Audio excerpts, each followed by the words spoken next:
Bien, fíjense, aquí tenemos un circuito paralelo. En este circuito estamos aplicando 6 voltios y las resistencias ahora están conectadas en paralelo. Eso significa que están unidas por sus extremos, por este lado y por este lado. Cuando los circuitos son así, circula una corriente total para alimentar el circuito y por cada componente circula una corriente que dependerá de la resistencia del componente.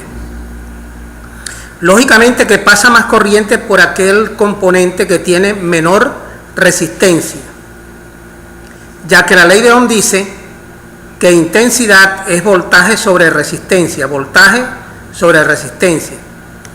Por la resistencia de 1000 ohmios pasa una corriente de 0,006 amperes. Por la resistencia de 220 ohmios, voltaje sobre 220, eso da 0,027 amperes. Y la corriente que pasa por la de 2,K, 2700 ohmios, serían 6 voltios entre 2700 ohmios, eso da 0,002 amperes. Como se observa, la mayor corriente pasa por la resistencia de 220 ohmios, que es la menor. Y el dato de este circuito es que el componente del circuito que se daña es aquel por donde pasa la mayor cantidad de corriente, y por donde pasa la mayor cantidad de corriente es aquel que tiene la menor resistencia. O sea que es lo inverso de los circuitos serie. En los circuitos serie se daña es la pieza de mayor resistencia, pero en los circuitos paralelos como este, se daña es la pieza que tiene la menor resistencia porque por ella pasa la mayor corriente.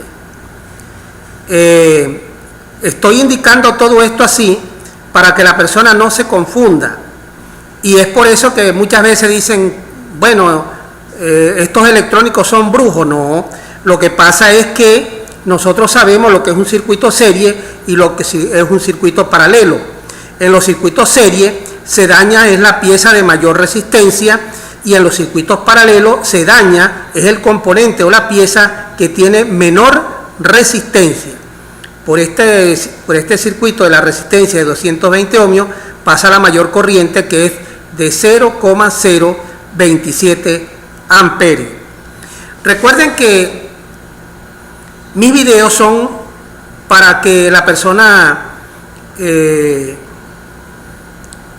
enfocarle el problema y luego cualquier pregunta pues la hace en clase. Ahora, si es un video para ver en casa, trate de analizarlo usted lo mejor que se pueda con respecto pues a todo ese conocimiento básico que tiene de electrónica. Bien, vamos a dejarlo hasta aquí.